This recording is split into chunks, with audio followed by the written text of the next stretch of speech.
سورہ بقرہ آیت نمبر 78 میں ارشاد فرماتا ہے وَمِنْهُمْ أُمِّيُّونَ، ان میں سے کچھ ان پڑھ ہیں، لا يعلمون الکتاب، جو کتاب نہیں جانتے، الا امانیہ، مگر کہیں سنی اشارے اس طرح کی بات، وَإِنْهُمْ إِلَّا يَظُنُّونَ، اور صرف گمان اور خیال میں ہی پڑے ہوئے ہیں۔ یہ جو سورہ بقرہ کی آیت مبارکہ ہے، اس میں یہودیوں کے متعلق گفتگو ہوئی کہ ان میں بہت سارے ایسے ہیں جو بالکل ہی ان پڑھ ہیں، چٹھے، صفا چٹ، جاہل، ان کے اندر نہ یہ پڑھتے ہیں نہ یہ جانتے ہیں، اور بالکل کورا صفا لے کے گھومتے ہیں۔ ہاں کہیں سنی باتیں ہیں، بس اسی پہ چل رہے۔ نتیجہ کیا نکلتا ہے؟ نتیجہ یہ نکلتا ہے کہ جب رسول اکرم صلی اللہ تعالیٰ علیہ وسلم تشریف لاتے ہیں، آپ کے مبارک ظاہری زندگی ہے اور انہیں ہزار طرح آپ سمجھا رہے ہیں، دلائل دے رہے ہیں، معجزات دکھا رہے ہیں، اس کے باوجود انہوں نے کلمہ نہیں پڑھا، کفر پر ہی اڑے رہے۔ کیوں اڑے رہے؟ اس کی کئی وجوہات ہیں، اور اس سے پہلے بھی ہم نے آپ کو کچھ وجوہات عرض کی ہیں پچھلے جمعوں میں، کہ ہر دھرمی تعصبیت، قومیت اور اپنی نسبیت، اس کے ساتھ ساتھ سب سے بڑی ایک اور جہالت یہ کہ ہے ہی جاہل، پڑھتے نہیں، جانتے نہیں، بس سنا، اس سے سن لیا، اس سے سن لیا، اس سے سن لیا، توریت میں کیا لکھا ہوا ہے کوئی پتہ نہیں،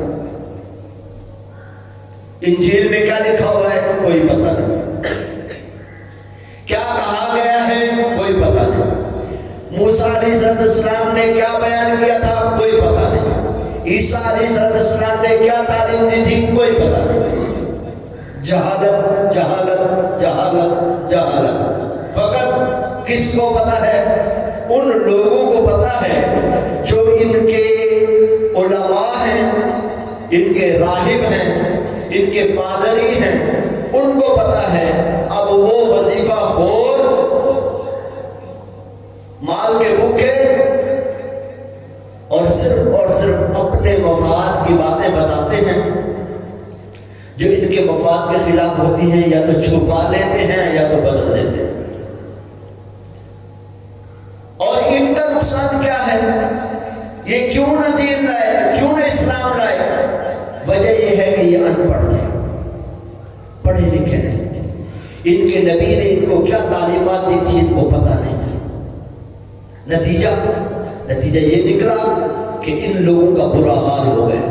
رب تعالیٰ انہیں کے متعلق فرماتا ہے وَمِنْهُمْ، بنی اسرائیل میں سے ایک گروہ عوام کا وہ ہے جو امیون ان پڑھ ہیں، یعنی لا یعلمون الکتاب، وہ کتاب کو نہیں جانتے۔ توریت شریف کیا ہے، اس کے اندر کیا بیان کیا گیا ہے کوئی پتہ نہیں ہے۔ نتیجہ کیا ہے، وجہ کیا ہے؟ حضور کے اوصاف کو جانے گا تو ایمان لائے گا۔ حضور اکرم صلی اللہ تعالیٰ علیہ وسلم کے معجزات و کمالات کو بیان کیا گیا ہے، وہ سنے گا تو ایمان لائے گا نا۔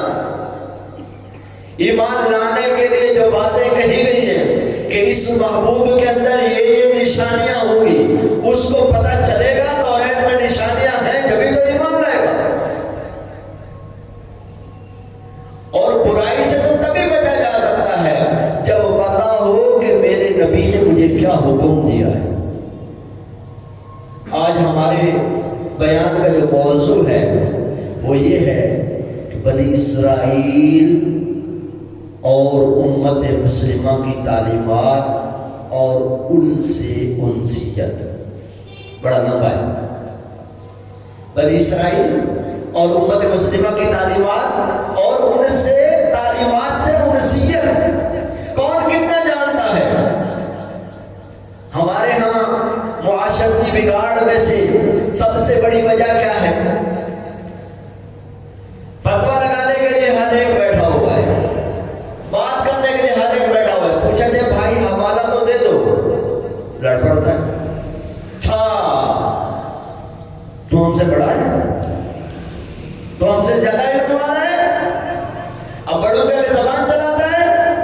بھائی آپ نے کسی حلال کو حرام کہا ہے اس کی دلیل تو دو.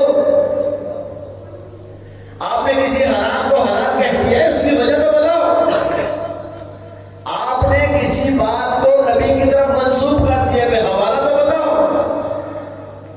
آپ نے کوئی بات اٹھا کر مولا علی کی طرف منسوب کر دی، کوئی حوالہ تو دو.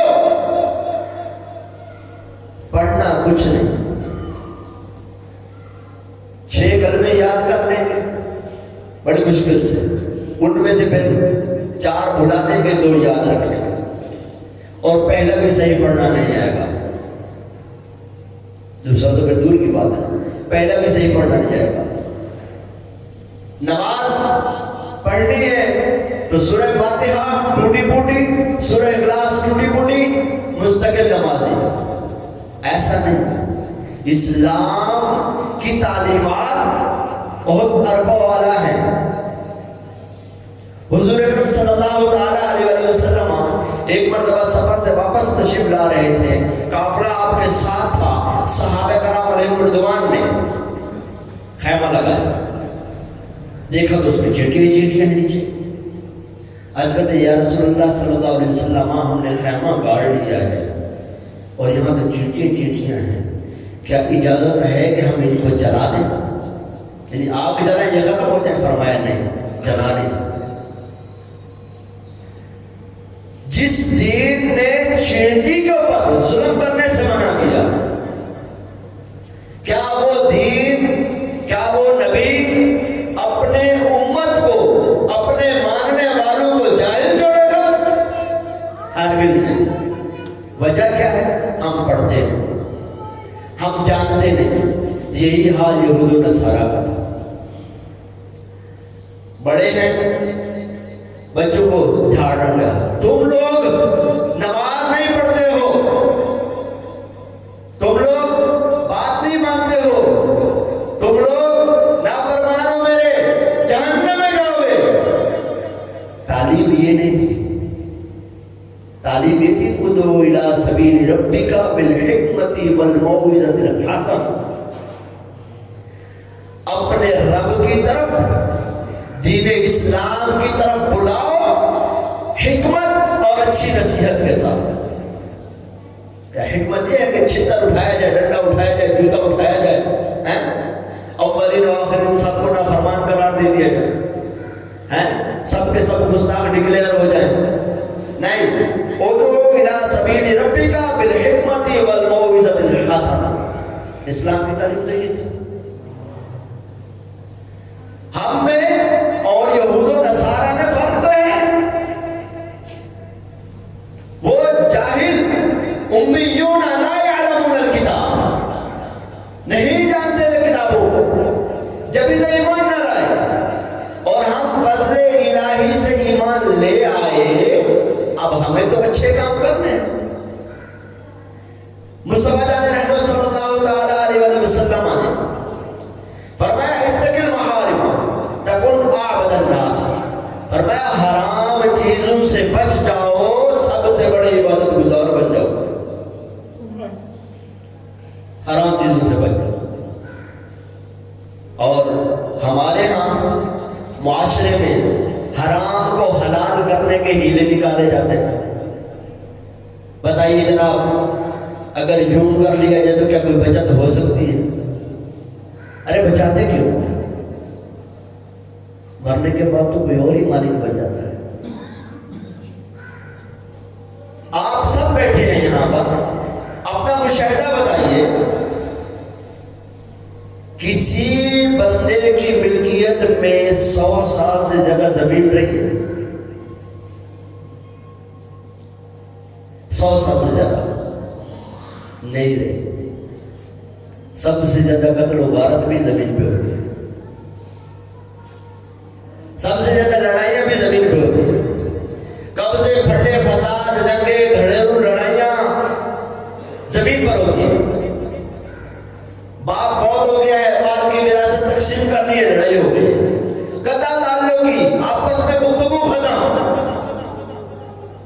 حالانکہ وراثت کی تقسیم تو اللہ کا حکم ہے. میں نہیں دوں گا، میں اپنے بچوں کو کہاں جو تیرے ساتھ پیدا ہوا ہے یا تیری بہن جو تیرے ساتھ پیدا ہوئی ہے وہ بھی تو بچوں کو لے کے گھوم رہے، کس بات پر قبضہ کر کے بیٹھے؟ کتنی دیر زندہ رہنا چاہتا ہے؟ کتنے وقت تک رہے گا؟ جن جو چھوڑ کے گئے ہیں وہ کتنے وقت تک رہے؟ ادھر سانس